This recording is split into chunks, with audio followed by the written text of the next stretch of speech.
የኢትዮጵያ ሀገራዊ ምክክር ኮሚሽን ኮሚሽነር መላኩ ወልደ ማርያም ከተያዙት 8 አጀንዳዎች መካከል አንዱ የሃይማኖት ጉዳይ መሆኑን ጠቁመዋል። ኢትዮጵያውያን በአንድም በሌላ መልኩ 95 በመቶ ሃይማኖተኛ ቢሆኑም የሃይማኖት ተቋማቱ በሚሰብኩት ልክ ሀገራችን ያለችበት ሁኔታን አይገልጽም ብለዋል። ሁሉም እምነቶች በሚባል መልኩ የሚሰብኩት ሰላምን ነው፣ ፍቅርን ነው፣ መቻቻልን ነው፣ ትዕግስትን ነው።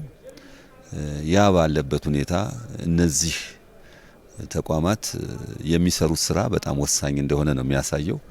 እነዚህ ተቋማት እያሉ ኢትዮጵያ በዚህ አይነት ሁኔታ በዚህ አይነት መከራ እስከዛሬ ድረስ መቆየቷ በጣም የሚያሳዝን ነው። ይሄ ሁሉ መስቀልቅል ሲፈጠር አንድ ጥያቄ የሚፈጥር ነው። ስለዚህ እነዚህን አሁን እንደ አጀንዳነት የያዝነው በዋነኛነት ምንድነው ችግሩ?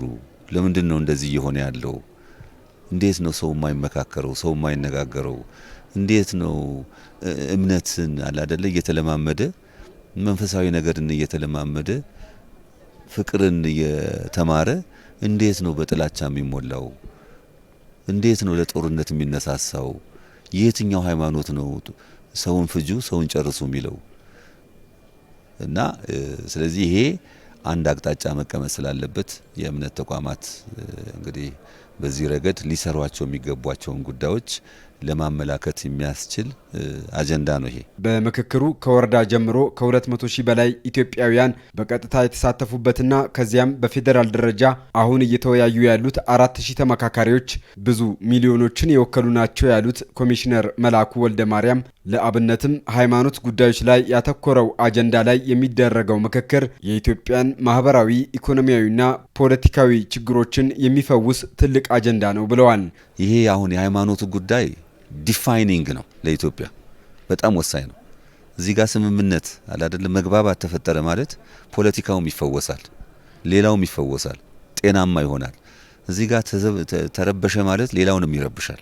ስለዚህ ለዚህ ነው ይሄ በጣም ወሳኝ ነው። እዚህ ጋር የምንመካከርባቸው ጉዳዮች በሃይማኖት ዙሪያ የምንመካከርባቸው ዙሪያ ነገሮች በጣም ወሳኝ ናቸው ያልኩት ከዛ አንፃር ነው። መንፈሳዊ ይቀድማል፣ ፍጥረታዊ ይከተላል እና ፍጥረታዊ ከቀደመ መንፈሳዊ ከተከተለ ተገለበጠ ማለት ነው። የኢትዮጵያ ሀገራዊ ምክክር ኮሚሽን በሕዝብ ተወካዮች ምክር ቤት በአዋጅ ሲቋቋም የኮሚሽኑን ስልጣንና ኃላፊነት ለኮሚሽኑ ብቻ የሰጠና የማንንም ጣልቃ ገብነት የማይፈቅድ እንደሆነ ያስረዱት ኮሚሽነር መላኩ ኢትዮጵያ እያካሄደች ያለው ምክክር በሌሎች ሀገራት ከተካሄዱ ምክክሮች በብዙ መልኩ ለየት የሚያደርገው ነው ብለዋል።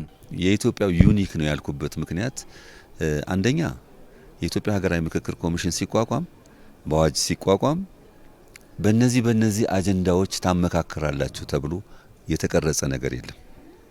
አንድ እዛ ላይ ይሄንን ኃላፊነት ለኮሚሽኑ ነው የሰጠው አዋጁ። እንደገና ደግሞ ተመካካሪዎች ከዚህ የተወጣጡ መሆን አለባቸው፣ ቁጥራቸውም ይሄን ያህል መሆን አለበት የሚልም ነገር አልተደነገገም በአዋጁ ላይ። በሌላ ሀገራት ግን እንደሱ አይደለም። የሆኑ አካላት በዚህ አጀንዳ ላይ ነው በእነዚህ አጀንዳዎች ነው ምክክር የሚደረገው ብለው ዲፋይን የሚያደርጓቸው ናቸው። ወይም ደግሞ ቁጥሩንም የሚወስኑት ሌሎች አካላት አሉ። የተመካካሪዎችን ቁጥር የሚወስኑበት ሁኔታ አለ። የኛ ግን ልዩ የሚያደርገው አዋጁ በጣም ነፃ አድርጎ ኮሚሽኑ ነፃነት ሰጥቶ እኛም በጣም በጥንቃቄ ያሰራር ስነ ስርዓቱን ያሰራር ስነ ዘዴውን ቀርጸን ይሄ ጉዳይ ከዚህ ቀደም እንደነበረው የተወሰኑ ሰዎች ወይ የተወሰኑ ልሂቃን በዚች ሀገር ላይ እንዲወስኑ የሚፈቅድ አካሄድ መሆን የለበትም። ህዝቡ ራሱ የሚሳተፍበት መሆን አለበት። ስለዚህ ከታች ወደ ላይ መምጣት አለበት። ሁሉም የህብረተሰብ ክፍል ውክልና ኖሮት ድምጽ ኖሮት በሀገሩ ጉዳይ ተሳትፎ መወሰን አለበት። ይሄ ደግሞ የሀገር ባለቤትነትን ማረጋገጫ ሂደት ነው። የሀገሪቱ ህዝብ ባለስልጣን መሆኑን ማረጋገጫ ሂደት ነው። ምክክሩ ኢትዮጵያን በትክክል የሚወክልና እያበበ ያለው የዲሞክራሲ ስርዓትን የሚያለማምድ ስለመሆኑም ኮሚሽነሩ አስረድተዋል። እስከ 10 ድረስ ያሉ የማህበረሰብ ክፍሎች ከየወረዳው ተወክለው የመጡበት ሂደት ነው። ይሄ በቃ ኢትዮጵያን የሚወክል ነው። በትክክል የሚወክል በእውነት የሚወክል ነው። ዝም ብሎ የይስሙላም አይደለም። እና ሲመርጡ ደግሞ ራሳቸው ናቸው የመረጡት። ዲሞክራቲካሊ ነው የመረጡት። ታዛቢ አስቀምጠው ድምጽ ቆጣሪ አስቀምጠው እየታየ ማለት ነው። እና በዛ ሂደት የዲሞክራሲ ልምምድም የታየበት ነው ባይዞይ ዲሞክራሲያዊ ሂደት ምን እንደሚመስል ልምድ የተወሰደበትም ሂደት ነው እና በርካታ የሆኑ ትሩፋቶች ነበሩት ለማለት ነው።